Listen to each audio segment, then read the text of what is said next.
feel like monster movies, like Frankenstein, where the monster's created, seeks to ask this deep question. Who's the monster? The thing that was created, or the mad scientist that created it? When I was watching this particular film, I feel like it goes deeper than that. A cycle that has to be broken.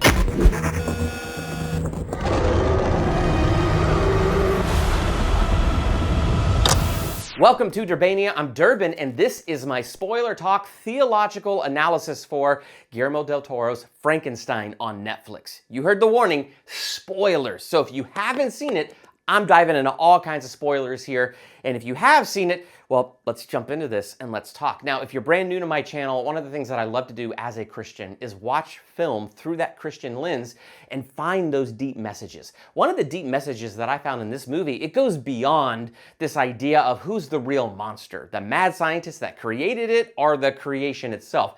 I think there is something deeper. There is this cycle that has to be broken, and there's only one way to break it. Exodus 20, verse 5.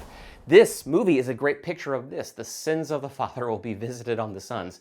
Could you get more depressing? But really, when you think about this film, that is how it starts. Now, when we open the movie, we have Victor Frankenstein, and he's talking to the ship captain. He says, "Frankenstein, my father gave me that name." And it's interesting how he presents that, because he says it with such weight and sorrow. And it's because his dad was a monster. He was a super successful, highly regarded medical doctor. But he was obsessed with his name and his reputation. So he's teaching his son how to be a medical doctor, and he teaches him through cruelty and through pain. Whenever he gets something wrong, it's a beating. And it's a beating because you have to live up to my name. You have to live up to my reputation. The choices you make, the things that you do reflect on me. The father was completely obsessed with himself, and he couldn't see another point of view. So it's interesting that Victor would talk about his name given to him by his father and say that with such weight and sorrow because of the cruelty of his father. Well, then you have his stepmother, who he loved, who was his best friend, and then she passes away. And in his grief, he adopts that obsessiveness of his father. I don't think he consciously accepts the obsessiveness, because I think in his mind, he has something purer that he wants to do. It's not very pure at all. In fact, it's very prideful. It's this idea of, I will defeat death. Because he says to his father, I will learn everything you know, and I will learn so much more. The reality is only one has conquered death, but that's his obsession. He's like, no, I will conquer death. He becomes obsessed with himself. He becomes obsessed with his quest. And almost without realizing it, he becomes the monster that his father was. And it doesn't show itself until he has his own son, which is the creature that he creates. And one of my favorite moments is when that creature comes up to Victor Frankenstein's bedroom, and he wakes up completely surprised that the experiment worked, because he thought it failed and he went to bed thinking he was a failure, but it worked. And in this moment of sheer joy, they're standing by the window, and the sun begins to rise through it, and father and son bask in the sunlight. And it's a moment of true joy for the creature, because it's newly born and everything is brand new. And he's so innocent. And Victor, because I have success, I have conquered death. But there's still this moment of innocent wonder between the both of them. And then my other favorite part in that, because this is so rich in deep things here, is when the creature says Victor. And it's the only word he knows, it's the first word he utters, and it's almost like it's a baby saying daddy for the first time. It's like the creation calling out the creator's name for the first time.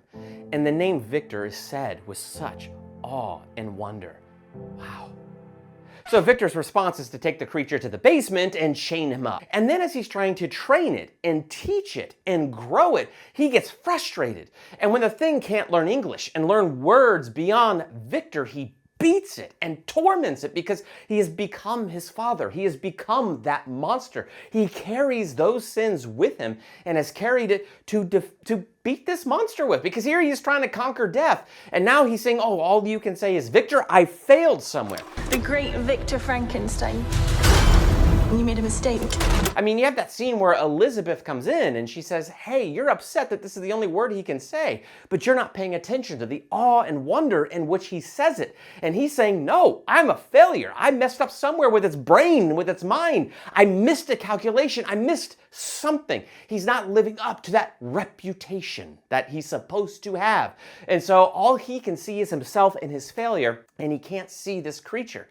So then in the end, he blows up the castle trying to kill the creature in it, except the thing is this creature cannot die. And that's where I get to one of my favorite scenes ever, when the creature is like hiding in the family's barn. And then when the family goes to hunt the wolves and they leave behind the blind grandfather and the creature comes in and meets with him. Now, here's the thing that I love about that. It just reminds me of when Samuel is coming to anoint David as king. And he says, the Lord sees the inside. I think it's very symbolized here by the fact that this grandfather is blind. So he's not seeing what looks like a physical monster with, decaying body parts all stitched together and all of that stuff. All he is seeing is the heart. And he sees the innocence and the goodness that is in this creature. But he can also see the pain that is in this creature's heart. The pain that is born from this creature's father. This father that is, honestly, think about this. This movie is the prodigal son inverse, because it's the prodigal father, where Victor Frankenstein is the father and he runs from the son, and it's about like having to return and find forgiveness. So it's really interesting in that. So the old man, the grandfather, begins to talk to the creature about forgiveness. And I love what he says. He talks about how forgiveness is true wisdom, knowing by whom you've been hurt and that you have been hurt, and choosing to let it fade away. It's something that this man had to do himself. He had to forgive someone, and he had to forgive himself. That forgiveness brings true freedom. And to me, that is the key to this whole thing, forgiveness. This creature meeting this old man to me is very symbolic of us meeting Jesus. We do get stuck in these cycles, this pain, bitterness, and then Jesus comes in who doesn't look on the outside. He sees the heart. He sees truly what's there, the pain and everything. And he brings forgiveness into our lives, and he calls us friends. He chooses to forgive us. And that love can give us the strength if we choose to forgive those that have wounded and hurt us, because it is the only way to find freedom. So in this blind grandfather, we see that he has found his freedom in the fact that he has chosen to forgive.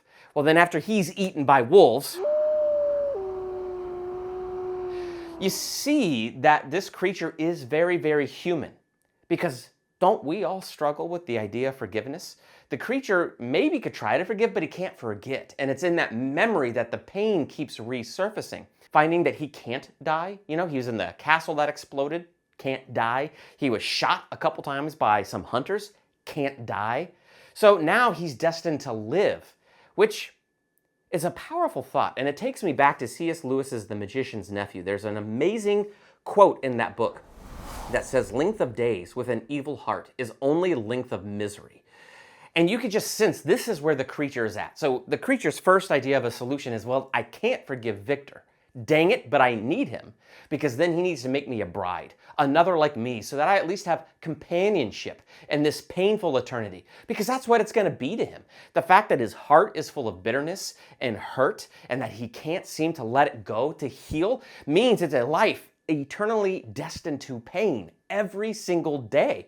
And he can't die, so at least he just doesn't want to be alone and needs somebody like him that could share that burden, which is another interesting concept, that Jesus wants to carry our burdens. He says, come to me, you who are weary and heavy laden, and I will give you rest. When we come to him, he takes our burden. So we're seeing this creature having that desire, looking to not be alone and know he's not alone, which leads to this whole great big long confrontation with his father, Victor.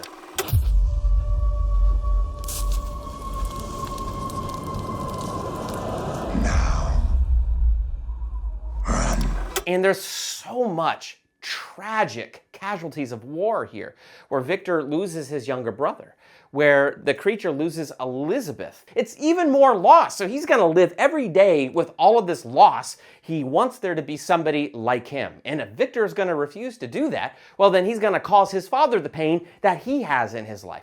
Which brings us back full circle.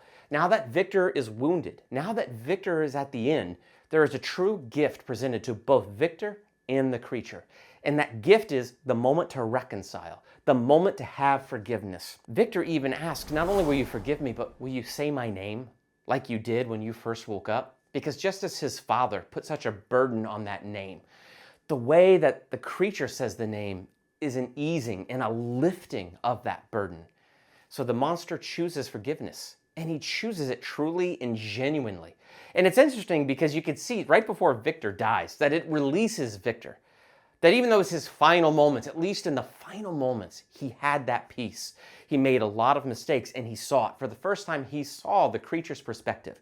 For the first time, he saw how he carried the sins of his father and committed the sins of his father. The creature was committing the sins of his father. The creature was taking the sins that Victor had committed to him and was bringing that upon Victor and bringing that same abuse. Like you could just see the cycle was coming down through all three of them. Then in this one amazing moment, there was forgiveness. Now there's more to Exodus 20. Referring to other gods, he says, "You must not bow down to them or worship them, for I, the Lord your God, am a jealous God who will not tolerate your affection for other gods." Like the Frankenstein men worshiping themselves. Not that God is jealous of man, but he's jealous for man because he loves mankind.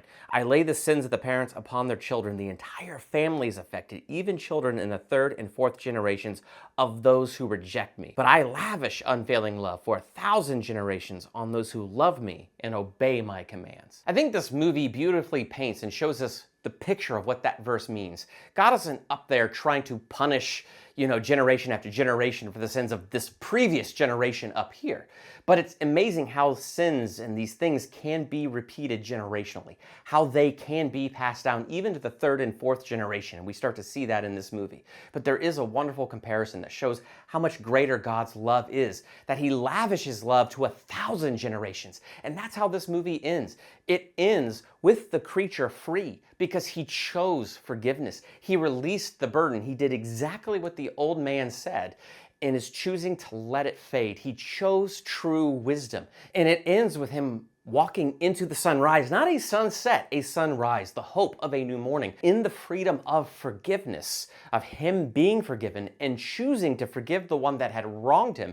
He found true freedom and was able to come back to that moment of joy that he even had at his birth.